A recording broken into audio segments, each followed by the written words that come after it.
Okay. I was 7 years old when I felt insecure about my weight for the first time. Of course, it wouldn't be the last, in fact. That moment in math class when I had to use my weight as the data was only the beginning of all the mental turmoil and self-loathing that came inevitably accompanied by growing as a big girl in a world much smaller. We're stuck in a double bind. As the American population gets heavier, representations of beauty just get thinner. Studies show that kids who are overweight are more likely to be treated negatively by their peers. The following is about a girl who is unfairly treated by the people around her and even hated her body. But we'll see how she overcomes the hatred. Fat by Maddie Dragsbaek. I reached age 11 and by then it was clear that I just didn't look like any girls I went to school with and I didn't look like any girls on TV. In fact, I didn't know anybody that looked like me. So there must have been something wrong with me, right? Because this role was made for small bodies and I just took up too much space. Or at least that's what the boys who had lockers next to mine told me as they yelled at me for blocking their lockers with my mile-wide body and made fun of the size of my favorite jacket, of course. That was enough for me to hate that jacket for the rest of the eternity as it became a symbol of proof for why looking different in my case meant looking disgusting. I was fat. And everyone wanted to make sure I knew it, as though I hadn't spent every waking moment of the past 12 years of my life looking my body up and down in the mirror, searching for just one thing to like about it. I never found anything. I mean, how could I? I was spending every moment of my life surrounded by people who hated me for looking the way that I did, because no one wanted to look at or be around a fat, disgusting waste of space. So you know what that girl did? She started starving herself. 13 years old, making sure I barely ate, wrapping my stomach in tight clothing before going to school, each day terrified of anyone seeing the body I had unfortunately been stuck with. Because to feel beautiful was to be less fat, and to live up to their standards was to not look like that.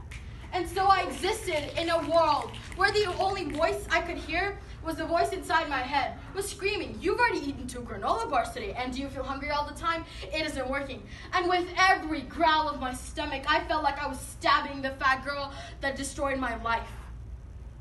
I was 14 years old when I developed an eating disorder, doing anything to numb the pain of being stabbed over and over again for no reason other than I was me and I looked like this. And for some reason, that meant I should be punished. Because I'm a big girl living in a world much smaller than the side of my stomach. A world that told me over and over again that I needed to dress to flatter my body, which was really just an overdose way of them telling me I need to make myself look thin even if I wasn't. A world that told me the only characters I'll ever get to play are the fat funny friends, the sidekicks, the punchline to everybody's joke, because that's what I am, right? A joke? A joke of the human being because I am their definition of beautiful, because I am fat.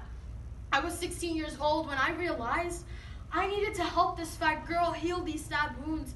I was 16 years old when I realized it wasn't fair she was living her life by the rules and standards of those around her. I was 16 years old when I realized I am not my body. I am more than my stretch mark, my cellulite, than my stomach rolls. I'm more than a number on a scale and a reflection in a mirror. My body isn't me. It's merely a casing, a packaging of everything that I truly am. So it was time for me to start loving me. I was 17 years old when I became body positive, because it was finally time for me to publicly love the skin I was in. It was my time to take back the years of self-love that self-loathing had stolen from me. It was my time to reclaim the word fat. F-A-T, a word that previously made me feel completely inferior to the rest of society. Fat, F-A-T, a word to describe my body. Fat, F-A-T, I am big and this world is small, but God, this world is gonna learn to make some room because I am fat, I am beautiful. And when I say those words in the same sentence, they sound so good because this time, I mean it. I am fat, I am beautiful, and I am 18 years old, and I will no longer sit back and allow this 3-letter word to do anything but empower me to make a difference in the way this word is dropped from people's lips.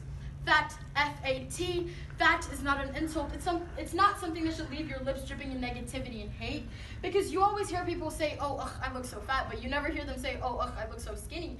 Because religiously, over and over again, we've tattooed the sense of success onto the word skinny and the sense of failure onto the word fat. as though anyone who associates themselves with those 3 letters has lost the greatest race of all time. The race to be beautiful in a society that values one very specific image. And if that 3-letter word comes even close to describing you, you don't fit through the finish line. But that 7-year-old girl, scared in her math class to use her weight as the data, deserves better. And that 11-year-old girl, plagued with the idea that she was taking up too much space in the hallway, deserves better. And that 13-year-old wrapping her stomach every morning just so she could feel normal deserves better. And that 14-year-old with an eating disorder deserves better. Fat, F-A-T, my body is not a problem. The word fat is not a problem. The problem is that everyone expected it to be. Go on!